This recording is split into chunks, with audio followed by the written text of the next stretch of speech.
अस्सलामुअलैकुम, बिस्मिल्लाहिर्रहमानिर्रहीम।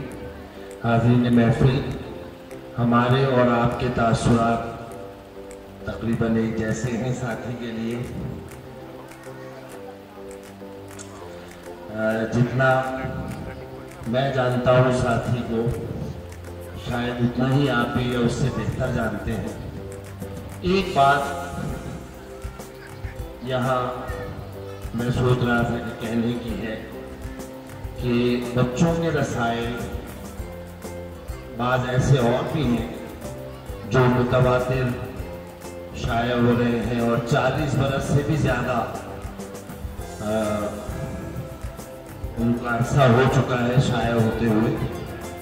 लेकिन साथी का इम्तियाज़ ये है कि हर 1-2 साल बाद, 3 बरस बाद, 2 बरस बाद इसके मुदीर बदल जाते हैं, इसका शोबा इदारत बदल जाता है, इसकी तमाम तर इंतज़ामिया तब्दील हो जाती है। यानी कि ये एक वाहिद पर्चा है बच्चों का जो जमहूरी पर्चा है कि इसमें तब्दीली आती रहती है, नया खून शामिल होता रहता है, नए लोग आते रहते हैं और फिर उनकी तख्लीकी सलाहियतें इसमें बरूएकार आती हैं।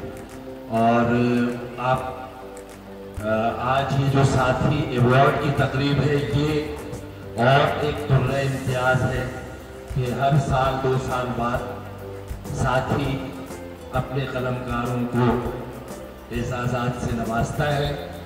बहुत ममनून हूँ मैं कि इस तकरीब में मुझे याद रखा गया। बहुत शुक्रिया।